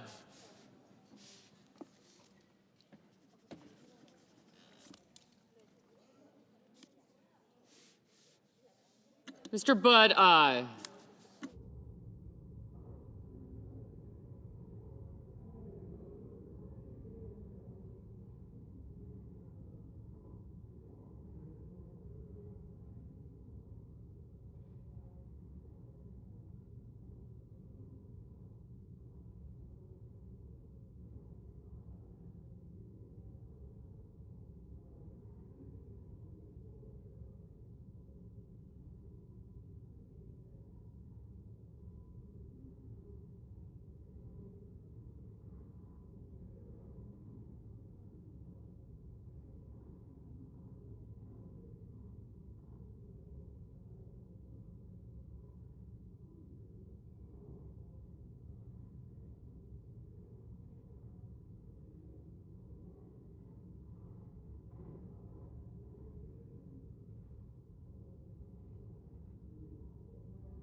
Mr. Booker, no.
Mrs. Blackburn, aye.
Mr. Sullivan, aye.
Ms. Rosen, no.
On this vote, the yeas are 50, the nays are 45. The motion is agreed to. The presiding officer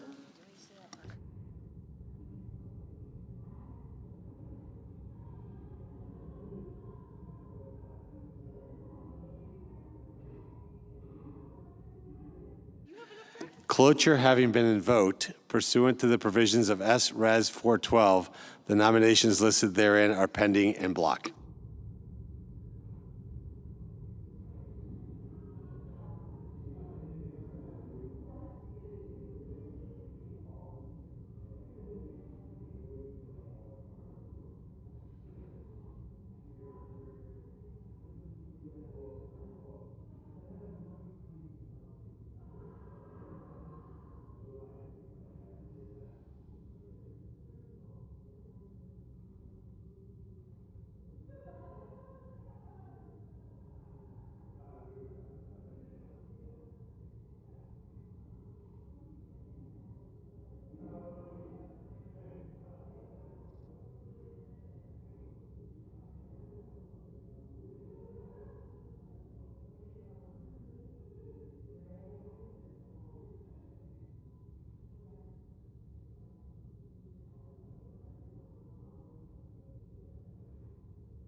Mr. President. I recognize the Majority Leader. Thank you, Mr. President. Mr. President, I ask unanimous consent that the Senate resume legislative session and be in a period of morning business with senators permitted to speak therein for up to 10 minutes each. Without objection. Mr. President, I ask unanimous consent that the Committee on Judiciary be discharged from further consideration. The Senate now proceed to SRS 406. The clerk will report.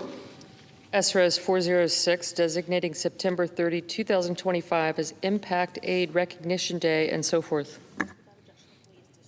Without objection, the committee is discharged, and the Senate will proceed. Mr. President, I ask unanimous consent that the resolution be agreed to, the preamble be agreed to, and that the motion to reconsider be considered and made laid upon the table. Without objection. Mr. President, I ask unanimous consent that the Committee on Health, Education, Labor, and Pensions be discharged from further consideration. The Senate now proceed to SRS 422. The clerk will report. SRS 422, recognizing the seriousness of polycystic ovary syndrome and so forth.